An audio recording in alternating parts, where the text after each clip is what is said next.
नाभि के कोई संतान न थी, इसलिए उन्होंने अपनी भार्या मेरु देवी के सहित भगवान का यजन किया। यद्यपि सुंदर अंग वाले श्री भगवान द्रव्य देश काल मंत्र ऋत्व दक्षिणा और विधि इन यज्ञ के साधनों से सहज में नहीं मिलते, तथापि वे भक्तों पर तो कृपा करते ही हैं। इसलिए महाराज नाभि ने श्रद्धा पूर्वक विशुद्ध भाव से जब भगवान की आराधना की, तब उनका चित्त अपने भक्त का अभीष्ट कार्य करने के लिए उत्सुक हो गया और भगवान सर्वथा स्वतंत्र हैं। भगवान यज्ञ से प्रकट हो गए। जब महाराज नाभि ने पुत्र प्राप्ति के लिए आराधना की, भगवान रेशमी पीतांबर धारण किए हुए, विशाल वक्षास्थल, श्रीवत्स चिन्ह, अजान बाहु, लंबी भुजाएं, गले में बनमाला, कौस्तुभ मणि, बड़ा सुंदर भगवान का स्वरूप। ये देखकर ऋत्वज, सदस्य, यजमान सब खड़े हो गए और जैसे निर्धन को धन मिल जाए ऐसे सब आनंदित होकर सबने भगवान के चरणों में अर्घपाद्य अर्पित करके प्रणाम किया।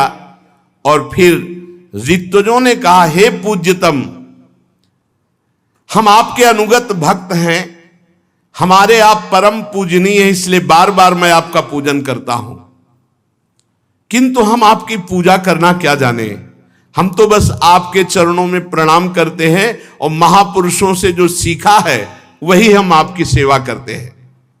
प्रभु, हम सब प्रपंच में ही फंसे हैं, तो आपके गुणगान करने में हम असमर्थ हैं। आप साक्षात परमेश्वर हैं, आप अपनी कृपा से प्रसन्न हो जाइए। यदि कोई आपका वर्णन करने का साहस करेगा तो जैसे किसी की बुद्धि सीपी हो और वो समुद्र को नापना चाहे तो कितने दिनों में नाप पाएगा, पूरा जीवन लग जाए तो भी नहीं नाप पाएगा। ऐसे ही प्रभु, हमारी बुद्धि बहुत छोटी है, आपकी महिमा अपार है, हम कैसे आपका यश गान करें। यदि कोई भक्त दीन होकर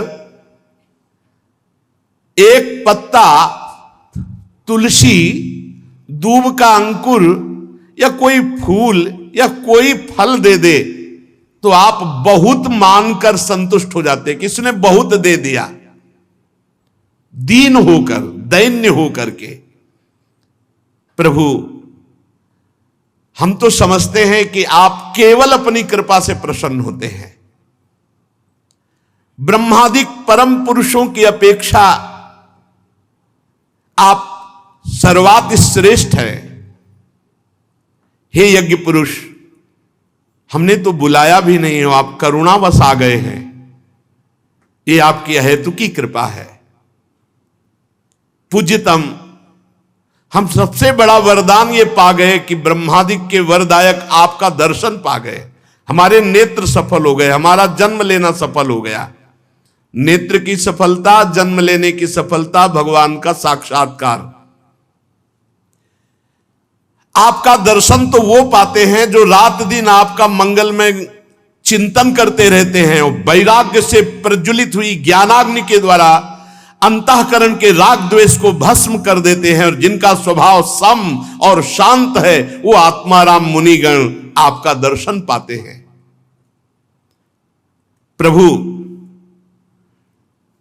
गिरना, ठोकर लगना, छींकना, जम्हाई लेना, बुखार आना या और कोई कष्ट होना, इन समयों में आपका जो स्मरण करते हैं उनके सकल अमंगलों का नाश हो जाता है। गिरते समय ठोकर लग गई या छींक में या जम्हाई में, जब जम्हाई आती हो तो जरूर नाम लेना, वैसे तो हर समय नाम लेना चाहिए, पर जम्हाई नहीं आती उस समय राधा राधा। अगर जम्हाई के समय नाम उच्चारण नहीं किया तो अंदर पाप प्रवेश करेगा। राम राम कही जे जमुहाही, तिन्हि न पाप पुंज समूहाही। अगर आप ऐसे ही करते तो बेमतलब में पाप अंदर जा रहे। राधा राधा बोलो, कृष्ण कृष्ण बोलो। देखो क्या कह रहे, गिरते समय अचानक राधा, ठोकर लगते समय राधा, छींक आवे तो राधा, जम्हाई आवे तो राधा, बुखार में है तो राधा, या कोई भी दुख है तो राधा, उसका परम मंगल हो जाता है, उसका अनिष्ट नहीं होता। आहा, हे प्रभु भक्तवत्सल दीनबंधु,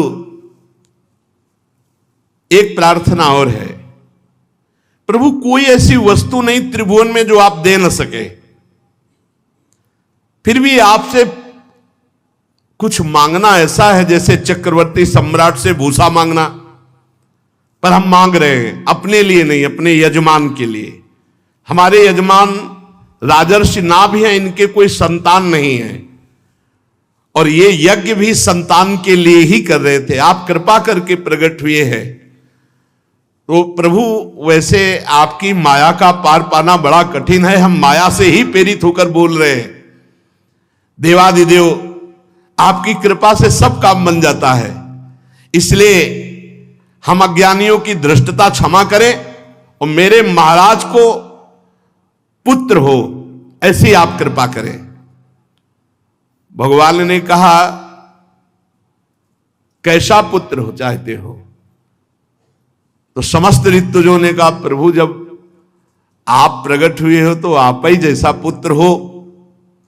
तो श्री भगवान ने कहा अहो बता हम ऋषियों भवत भी रवित गिरभीर वर सुलभ मभियाचितो यद मुष्यात्मजो मया सदृशो भूयादिति ममाहमेवाभिरूपः।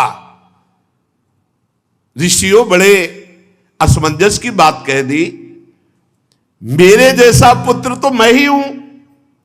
इसका मतलब राजर्षि नाभ के पुत्र रूप में मैं प्रकट हूं, मैं तो अद्वितीय हूं।